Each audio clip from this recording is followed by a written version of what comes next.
Hello friends, Neha એજ્યુકેટરમાં આપનું સ્વાગત છે. આજે મેં તમને જેમ કહ્યું હતું ઇન્ટેજેબલ કલ્ચર હેરિટેજ સાઇટ યુનેસ્કોની એ હું તમારા માટે લઈને આવીશ. તો ટોટલ જે એના કેટલા બે ભાગ હોય છે, કેવા ટેન્જિબલ સાઇટ એટલે કે મૂર્ત વારસો અને અમૂર્ત વારસો, રાઈટ. તો આજે આપણે શીખીશું અમૂર્ત વારસા વિશે એટલે કે ઇન્ટેજેબલ હેરિટેજ સાઇટ ઓફ ઇન્ડિયા. કુલ કેટલી છે? 15, બરાબર. અને પેલા જે ટેન્જિબલ સાઇટ છે એમાં 43, રાઈટ. તો આજે આપણે ફક્ત ને ફક્ત ઇન્ટેન્જિબલ સાઇટ વિશે માહિતી લઈશું. તો પહેલા થોડુંક તમને યુનેસ્કોનું ફૂલ ફોર્મ તો સૌને ખબર હશે. તમે સૌ ગવર્મેન્ટ એક્ઝામની તૈયારી કરો છો, તો એ હું ડિટેલિંગ નહીં કરાવું. એ આપણું વેસ્ટ ઓફ ટાઈમ થઈ જશે, રાઈટ. કારણ કે આ તો તમને બધાને ખ્યાલ જ હોય છે. તો બસ ફટાફટ નોટ અને પેન લઈને બેસી જજો અને લખજો મારી સાથે સાથે. એટલે તમારે અહીંને અહીંયા લર્ન થઈ જશે. કેટલી સાઇટ છે? 15. વિધાન વાક્યોમાં જીપીએસસી આ પૂછી શકે છે, રાઈટ. તો ચાલો, બિલકુલ પણ ટાઈમ વેસ્ટ કર્યા વગર આપણે શરૂ કરી દઈશું. ચલો, યુનેસ્કો દ્વારા કેવી બે સાઇટ જાહેર કરવામાં આવે છે? Tangible site, intangible site, right. ભારતમાં ટેન્જિબલ સાઇટ છે 43 અને ઇન્ટેન્જિબલ 15 છે. છેલ્લે કઈ? તો મોયદમની દફન પ્રણાલી અહોમ કિંગડમ સાથે સંલગ્ન, રાઈટ. એ તમને સૌને ખ્યાલ હશે. આપણી ગુજરાતની કઈ કઈ છે? 4 સાઇટ હેરિટેજ સાઇટ છે. ચાંપાનેર, પછી રાણકી વાવ, અમદાવાદ સિટી અને છેલ્લે ધોળાવીરા. ધોળાવીરા 40મી સાઇટ છે, રાઈટ. તો ગુજરાતની પણ સાઇટ 4 મેં તમને કહી દીધી. હેરિટેજ સાઇટ કઈ છે? વિધાન વાક્યોમાં તમને પૂછી શકે છે, રાઈટ. હવે એ જે 43 છે એમાં 35 કલ્ચર હેરિટેજ સાઇટ છે, 7 નેચરલ છે અને 1 મિક્સ છે. મિક્સમાં આવે છે કાંચીરંગા નેશનલ પાર્ક છે, રાઈટ. બરાબર. અને આપણે હવે શીખવાની છે જે ઇન્ટેન્જિબલ સાઇટ અમૂર્ત વારસો, એ કેટલી છે? 15. છેલ્લે ગુજરાતના ગરબાનો સમાવેશ કરવામાં આવ્યો હતો, બરાબર છે. છેલ્લે ગુજરાતના ગરબાનો સમાવેશ કરવામાં આવ્યો હતો. અને કુટ્ટીયમ સૌથી પહેલા, કદાચ તમને પ્રથમ હેરિટેજ સાઇટ અમૂર્ત વારસાની પહેલી અને છેલ્લી વિધાન વાક્યમાં બનાવીને પૂછી શકે છે કે પહેલી આ સાઇટ જાહેર હતી અને છેલ્લે જાહેર થયેલી સાઇટ દુર્ગા પૂજા છે. પછી પૂછી લે કે વિધાન 1 સાચું છે, વિધાન 2 સાચું છે, વિધાન 3 સાચું છે. તો ના, દુર્ગા પૂજા છેલ્લે નથી થયેલી. ગુજરાતના ગરબા સૌથી છેલ્લે અમૂર્ત વારસામાં સામેલ થયા છે. તો ક્લિયર થઈ ગયું તમારું આ ડાઉટ? તો બસ ફ્રેન્ડ્સ, વિડીયોની શરૂઆતથી લઈને અંત સુધી જોજો અને એક લાઈક શેર જરૂરથી કરજો, જેથી કરીને તમને બીજા બધાને તમારી સાથે સાથે બીજા વિદ્યાર્થીઓને પણ આ અંગેની માહિતી પહોંચી શકે. તો ચાલો, તમે સૌ રેડી છો ને? નોટ અને પેન લઈને ચાલો શરૂ કરી દઈએ. ક્યાંથી આ દરજ્જો આપવામાં આવે છે? તો 2003થી. મૌખિક મંત્રોચ્ચાર, ડાન્સ પરફોર્મન્સ, સામાજિક રીત રિવાજ, મહોત્સવ, હેન્ડક્રાફ્ટ વગેરે વસ્તુના આમાં સ્થાન આપવામાં આવે છે. ભારતમાં પ્રથમ વખત ક્યારે સ્થાન મળ્યું? તો 2008થી. કુટ્ટીયમ, તો કુટ્ટીયમ નૃત્ય છે, રાઈટ. એમાં શું હોય છે? કેરળનું નૃત્ય કલા છે. લગભગ 40 દિવસ સુધી ચાલે છે. જે થિયેટરમાં પ્રસ્તુત થાય તેને શું કહેવાય છે? કટ્ટુપલ્લમ. થિયેટરનું નામ શું હોય છે? કટ્ટુપલ્લમ. ત્યાં નૃત્ય પ્રસ્તુતિ થાય છે. એમાં આંખો અને હસ્તકલાની અભિવ્યક્તિ મુખ્ય હોય છે. અને રામાયણ અને મહાભારત એની મુખ્ય કથા વસ્તુ હોય છે. એટલે કે એનું કથાનક હોય છે જે મેઇન, એ શું આવશે? રામાયણ અને મહાભારત. અને અભિવ્યક્તિમાં આંખોના ઈશારા, આંખોના અંગીમાં જે કરવામાં આવે છે, આંખોના ભાવ એ પ્રદર્શિત કરવામાં આવે છે અને હાથથી હાથ ભાવ પ્રદર્શિત કરવામાં આવે છે. એ બે કુટ્ટીયમમાં મહત્વના હોય છે. સૌથી લાંબુ ચાલે છે 40 દિવસ સુધી. અને જે ત્યાં થિયેટરમાં પરફોર્મ કરવામાં આવે છે એને શું કહેવાય છે? કટ્ટુપલ્લમ. ક્લિયર? પછી આપણા વૈદિક મંત્રોચ્ચાર 2008માં એને પણ. પછી રામલીલા. તો રામલીલા તો તમને સૌને ખબર હશે, યુપીને સાઈડ વધારે હોય છે, રાઈટ. તુલસીદાસ રામચરિત એમાં મુખ્ય હોય છે, બરાબર. એની ઉપર જ રજૂ કરવામાં આવે છે. તુલસીદાસનું જે રામચરિત માનસ બનાવેલું છે, લખેલું, એની ઉપર રામલીલા પ્રદર્શિત થાય છે. ક્લિયર? પછી રામન્ન થિયેટર, તે તો હિમાચલમાં મુખોટા પહેરીને રજૂ થાય છે. કયા? તો ગઢવાલના સોલુર ડુંગરા ગામમાં, રાઈટ. ભૂમિયાલ દેવતાને સમર્પિત છે.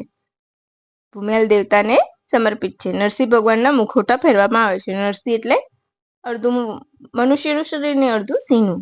બરાબર? તો ક્લિયર? 3 આપણે 4 સાઇડ શીખી ગયા અમૃત વર્ષામાં. કુટિયમ, મંત્રોચ્ચાર વૈદિક, રામલીલા અને રામાયણ થિયેટર. પછી છાવ. આ એક્ઝામ જે હોય છે ને એનો ફેવરેટ ક્વેશ્ચન છે. છાવ નૃત્ય કલા એટલે સૌથી વધારે પૂછાતો પ્રશ્ન. છાવ નૃત્ય કલા એટલે સૌથી વધારે પૂછતા પ્રશ્ન જીપીએસસી દ્વારા. છાવ નૃત્ય તો કોના દ્વારા રજૂ કરવામાં આવે છે? ફક્ત ને ફક્ત પુરુષો દ્વારા. એટલા માટે બરાબર. આ નૃત્યમાં મહિલાઓ પરફોર્મ નથી કરતી. બરાબર? 3 પ્રકારના નૃત્યો હોય છે. કયા? સરાઈકલા છાવ, પુરુલિયા છાવ અને મયુરભંજ. એમાં જે સરાઈકલા છે અને પુરુલિયા છે એમાં માસ્ક પહેરવામાં આવે છે. બાકીના મયુરભંજ છે એ વગર માસ્કે જ પ્રદર્શિત થાય. એટલે છાવમાં એવું પૂછે છે કે છાવમાં માસ્ક મુખ્ય છે, પરંતુ મયુરભંજ નૃત્યમાં માસ્ક પહેરવામાં નથી આવતું. અને આ જ પ્રશ્ન જીપીએસસી મેં જે હાલ હું બોલી એ જ રીતના એ પૂછાયેલો છે. તો યાદ રાખજો કે છાવ નૃત્ય કલા કેટલી મહત્વની છે. હવે સરાઈકલા છાવ ઝારખંડમાં, પુરુલિયા છાવ પશ્ચિમ બંગાળમાં અને મયુરભંજ ઓડિશામાં. તો મયુરભંજ નૃત્ય વિશે પૂછાયેલું છે. નીચેનામાંથી કયા નૃત્યમાં માસ્ક પહેરવામાં નથી આવતું? અને આ જ ઓપ્શન આપેલા છે. સરાઈકલા છાવ, પુરુલિયા છાવ અને મયુરભંજ છાવ. અને આ પૂછાયેલો છે. તમે પ્રીવિયસ એક્ઝામ જોશો પેપર તો એમાં તમને આ ક્વેશ્ચન મળી આવશે. બરાબર?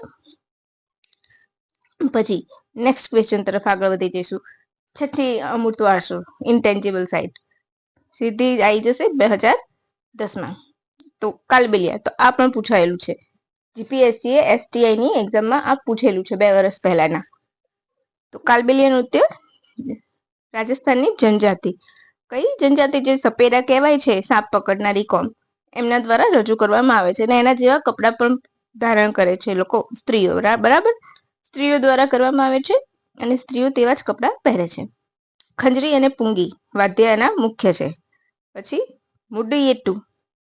મુડીયેટ્ટુ કેરળમાં. 7મું. બરાબર? મુડીયેટ્ટુ કેરળમાં. માતા કાલી અને દરેક રાક્ષસના વધ ઉપર છે. બરાબર? યાદ રાખજો. અને જ્યાં પ્રસ્તુત થાય છે ક્યાં? તો ભગવતી કાઉસ મંદિરમાં, એટલે કે કાલી માતાના મંદિર હોય છે ત્યાં. મુદીકેટુ, પરિયાર વગેરે 3-4 નદી છે. એ નદી નહીં પૂછાય, પરંતુ કયા મંદિરમાં પ્રસ્તુત થાય છે એવું પૂછશે. કે જો તમને એમ પૂછી લે ક્વેશ્ચન કે ભારતની અમૃત વારસામાં સમાવેશ મુડીયેટ્ટુ નૃત્ય કયા મંદિરમાં પ્રસ્તુત કરાય છે? સબરીમાલા, ભગવતી કાઉસ, એ રીતના તમને ક્વેશ્ચન પૂછી શકે છે. બરાબર? તો તમે એમાં કન્ફ્યુઝ ના થતા. કયું? ભગવતી કાઉસ. યાદ રાખજો ફ્રેન્ડ્સ, આ બહુ ઇમ્પોર્ટન્ટ છે. જો તમને પૂછાશે ને તો તમે ખૂબ કન્ફ્યુઝ થઈ જશો. તો પ્લીઝ એક વખત આની આગળ એક સ્ટાર બનાવી દેજો. અને આ શોર્ટ એન્ડ સ્વીટ છે. બરાબર?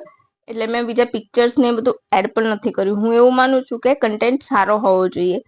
ગ્રાફિક્સ તો ગૌણ વસ્તુ છે, નો ડાઉટ એનાથી એટ્રેક્ટિવ જરૂર થશે, પરંતુ તમારો કન્ટેન્ટ મેઇન જે છે એ તો મારી પાસે પરફેક્ટ સરસ મજાનું છે.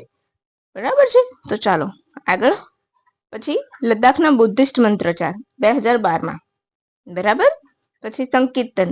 તો મણિપુરનું સંકીર્તન પણ એમાં છે. એ શું છે? મેઇન કૃષ્ણ ભક્તિ છે. પછી તાંબા પિત્તળની વાસણ કળા, આપણે કહીએ છીએ ને કંસારા, તો હજુ પણ પંજાબની એ સાઈડની જે તાંબા પિત્તળના વાસણ પૌરાણિક રીતે જે ટીપીને બનાવવામાં આવે છે ને, હાથથી ઘડાઈ, એના કારણે તેને સમાવેશ થયો છે. નવરોઝ. તો નવરોઝ એટલે પારસીઓનો તહેવાર છે. જનરલી 21 માર્ચના રોજ ઉજવવામાં આવે છે. 2016માં એને સ્થાન મળ્યું હતું. બલબન દ્વારા ભારતમાં શરૂઆત થઈ હતી. અને કોણે? મને ખ્યાલ છે ત્યાં સુધી ઔરંગઝેબે નવરોઝ ઉપર પ્રતિબંધ મૂક્યો હતો. રાઈટ? પછી આપણે યોગ કળા, એ પણ 2016માં. કુંભ મેળો. તો કુંભ મેળો 2017માં. તમને સૌને ખ્યાલ છે કે અત્યારે હાલ કુંભ ચાલે છે. અર્ધકુંભ અને મહાકુંભ 12 વર્ષે યોજાય. મહાકુંભ, અર્ધકુંભ 6 વર્ષે. બરાબર? ક્યાં યોજાય છે? 4 શહેરોમાં. પ્રયાગરાજ, જેનું જૂનું નામ શું હતું? અલ્હાબાદ. પ્રયાગરાજ એટલે તીર્થોનો રાજા. એ પણ લખી દેજો, કદાચ તમને પૂછી લે કે તીર્થોનો રાજા કોને કહેવામાં આવે છે, તો પ્રયાગરાજ. ક્લિયર? પ્રયાગરાજ. પછી નાસિક, ઉજ્જૈન અને હરિદ્વાર. હરિદ્વાર એટલે ગંગા. બરાબર? પ્રયાગરાજ એટલે કયું? ગંગા, જમના, સરસ્વતી 3 નદીઓના સંગમ પર. પછી નાસિક એટલે ગોદાવરી અને ઉજ્જૈન એટલે ક્ષિપ્રા. આ 4 નદીઓના કિનારે કુંભ મેળો યોજાય છે. એમાં ગંગા સ્નાનનું મહત્વ સૌથી વધારે છે. અને અત્યારે જે ચાલી રહ્યો છે 144 વર્ષ બાદ પ્રથમ વખત આવ્યો છે એવું કહેવાય છે. બરાબર, સો એ પણ તમે નોટ ડાઉન કરી લેજો. પછી આવી જશે દુર્ગા પૂજા. દુર્ગા પૂજા એટલે પશ્ચિમ બંગાળ. બરાબર, નવરાત્રીના 9 દિવસ બાદ જે 10મા દિવસે થાય છે એને ખરેખર ફ્રેન્ડ્સ તમે જોશો ને, મેં જોયેલી છે દુર્ગા પૂજા જે પ્રોપર જે બંગાળીઓની અમદાવાદમાં પણ થાય છે. ખરેખર બહુ જ મજા આવે છે જોવાની, અને ભક્તિમય વાતાવરણ પણ એટલું બધું હોય છે. અને છેલ્લે આપણા ફેવરેટ ગુજરાતીઓના મોસ્ટ ઇમ્પોર્ટન્ટ ગરબા. તો ગરબા વિશે તો તમને સૌને માહિતી હોય જ કે કાણાવાળા ગર્ભ દીપકમાં દીપ મૂકીને પૂજા કરવામાં આવે છે, રાઈટ? 9 દિવસ સુધી માતાની આરાધના કરવામાં આવે છે. તો બસ આ આપણી 15 કઈ છે સાઇટ છે. 15 આપણી કેવી સાઇટ છે? Intangible heritage site of India, જે બહુ જ અગત્યની છે. અને આમાંથી કાલબેલિયા નૃત્ય છે, છાઉ નૃત્ય કલા છે, ગરબા છે. ઘણી વખત વન લાઇનર અથવા તો સેન્ટેન્સ બનાવીને પૂછે છે વિધાન વાક્ય. તો પ્લીઝ ફ્રેન્ડ્સ, એક વખત છે ને ગમ્યું હોય તો લાઈક બટન તો જરૂરથી દબાવજો, અને હા, કમેન્ટ પણ જરૂરથી કરજો. તો બસ ફરીથી હું બીજી આવી મસ્ત મજાની માહિતી લઈને ફરી મળીશ. અને હા, બજેટ સત્ર તો ખરું જ. બજેટનું હું એનાલિસિસ કરીને લખી રહીશ, પછી તમારા માટે ફટાફટ હું લઈને આવી જઈશ. બરાબર, તો બસ આજ માટે આટલું જ. ફરીથી આપણે કાલે મળીશું કરંટ અફેર્સ સાથે. Bye friends and have a nice day. Thank you for watching my video. By.